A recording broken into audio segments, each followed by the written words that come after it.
Coan. And we're here to answer your questions. Okay, and one of our newest members, Michael Melton, writes in and says, I found an Excel spreadsheet online that's basically identical to the program that you have with the strengthening core manual, but it has you only doing 2 top sets of squats and bench, close grip and inclines included, and 1 top set of deads. Does this sound like a good idea to run this version where your 10-week linear periodization program, and after hitting the double on week 10, hitting a single at maybe 95 or 95% of the goal without hitting a true max? This is the first part of the Yeah, depending on your strength level. My strength level, when it was at its highest, I couldn't do 3 top sets on the most. It would just kill me. So most of the time it was usually 2, sometimes even 1, depending if I felt a little burned out or something. But yeah, that's fine. Okay, and then the second part of his question is here that from there he would rest a week, and the program, he would add 10 more pounds to the total goal next time to repeat the cycle. His thought process on it is that by only adding 10 pounds as the goal, possibility of 5, only eventually for the bench would he would begin to stall. He's able to continue the progress longer, albeit at a slower rate. It seems his problem isn't underworking, but it's overworking, striving for too much of a gain too fast, causing him to spin the wheels. So it seems like is there a good way to progress without overworking in the program? He also makes mention of including some of Paul Carter's backlog set percentages for his deadlift day. Yeah, a lot of times in the off season, I would take smaller jumps and make the cycles longer even to kind of add more strength for a longer period of time instead of trying to peak for a meet where I'd take bigger jumps, get ready for a meet. So that actually sounds good. As far as 1 top set of deadlift, I'd still do 2 at least until you get real heavy, where you're getting the triples and doubles.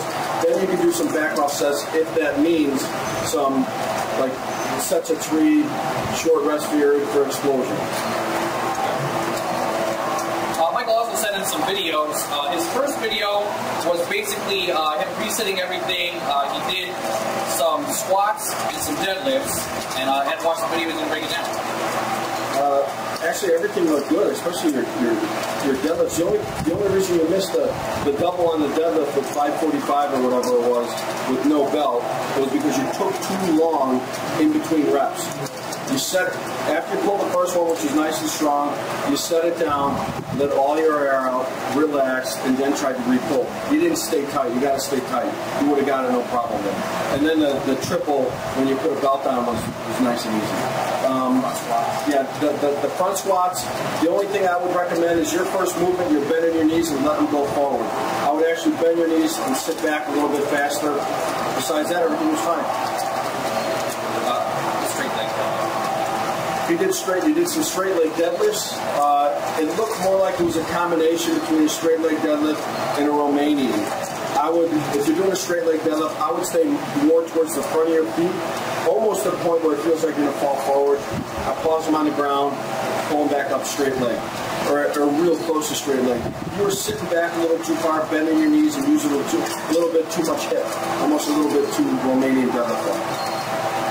And then he also had the Your benches look good. The only thing I would say is make sure you get your shoulders underneath your body a little bit more. And when you press, it goes in a straight line, then gently arches back. You were pushing it straight up the whole time, and you'll get away with that with light weight in the reps you were doing. But as soon as the weight gets too heavy, it'll fall out in front of you. You won't make it. Your close grips look fine. You were actually going a little bit back towards your spotter on that one, and your floor presses actually look really good too. The only thing with the floor presses, I would recommend dead stopping them on the bottom. Don't bounce off your arms like that. Everything looked fine though. Just a couple little technique things. Thanks, Michael, for sending in the videos. Keep sending in questions and more videos. Hey, Bruce writes in and he says, just for a change and to help on the start of his deadlift day, he's done the first 4 weeks of the program using 35-pound plates, and then he's thinking of starting week 5 with 45s. He was thinking that adding the additional 15 pounds just from the switch, and then whatever the program calls for, is he crazy for thinking about doing that? No, because when he uses 35s, that just gives him a little bit more where he has to bend over. So that's fine at the beginning of the program. Then you use, with 45s, it elevates it about this much, so it feels a little different, a little easier. That's fine, no problem. Alan Clark writes in and says, does it matter if you do the pyramids before or after the additional workout sets of the compound movements in the program? The pyramid is actually a pyramid up to your top sets. A set of 10 for a warm-up, a set of 8, a set of 5, a set of 3, and then take your top set. So it's just an easy way to warm up to your top set, not afterwards. It may be switching the manual, but we're updating it here, so bear with us. But yeah, the pyramid, as Ed says, comes first. Jamie writes in and says, after reading the core manual, they were wondering whether you're planning on releasing more programs to follow up to the base program. They've been lifting for 3 or 4 years and have been following a high-volume routine such as Chico for the past year. Numbers are currently 190, 140, and 220 kilograms at 82 kilos. Would you still recommend the base manual at their current level? Yeah, definitely. The base manual is the base manual. Now there's little things that you can tweak here and there. Even I did along the way when I got more advanced. But the base manual is for actually beginner, intermediate, some advanced, and then you just throw a little of your other stuff in. You can throw in a little bit of volume on some down sets, but as far as for the main part of the program, leave it the same.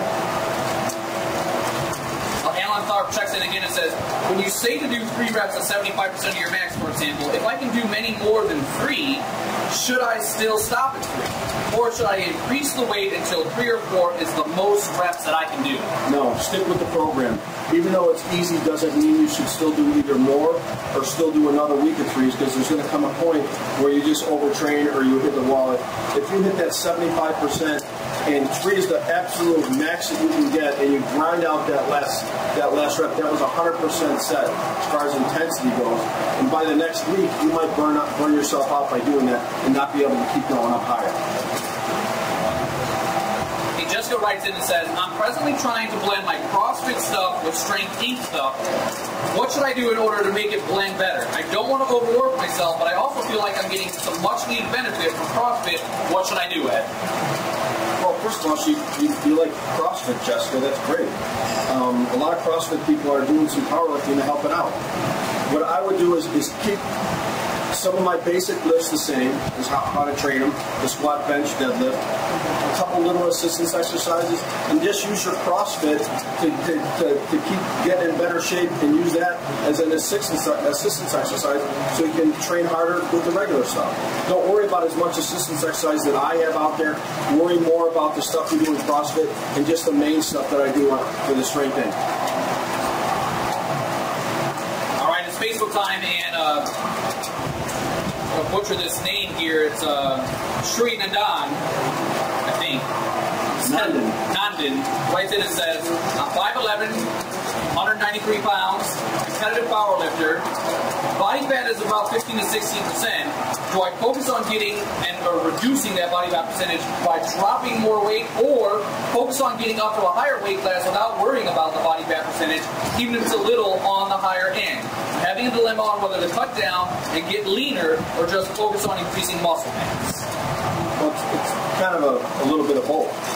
If you actually get more muscle mass, you will get leaner automatically, even if your weight goes up. Muscle is lean. It's lean muscle mass. You want more muscle to be able to move more weight. You do need more body weight to pull out to add some better leverages. Obviously, for squats and benches, definitely. I would make sure you clean up your diet, but eat more. You want to gain weight to fill out your leverages, but at the same time, you don't want to be a fat slob. Barnum writes in and says, what's your opinion on push presses versus strict overhead presses? He says, please reply. I normally do push presses 3 to 5 reps and then strict presses afterwards for 6 to 8. I would reverse it. I would do your strict presses first because I think they're a lot more important and use a lot more muscle, especially to help you with benching. And push press is just more of a athletic type of more like a jerk. It's more like the jerk part of the clean and jerk. But yeah, I would just switch the order. But yeah, obviously I push presses, so if it doesn't hurt, you can keep doing it. And Sean Dunbar writes in, and he kind of breaks down what his deadlift day looks like. He starts out at 135, 5 times for 2 sets, and then he continues to track all the way up. He breaks down his accessory work, which is front lat pull downs, tricep pull downs, holding on the way up at the pack for each rep, cable face pulls, pulling at eye level, face pulls, and then he does some cardio there, 3.8 mile bike ride outside. He wants to know if this looks like a legit workout to you. No. As far as if you went to a max and you maxed out at 335 or close to a max, that part's fine.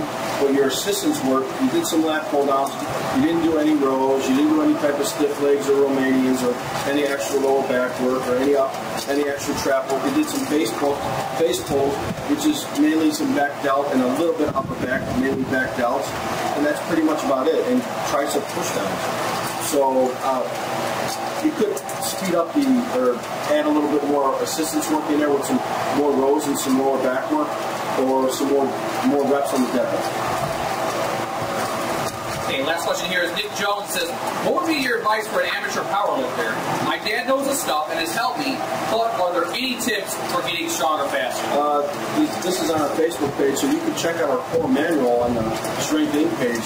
It has more basic routines on there that would be way better for your follow. Yeah, guaranteed. Absolutely. Nick, you just log on, or even if depending on what your age is, have your dad log on to strengthinc.com/join.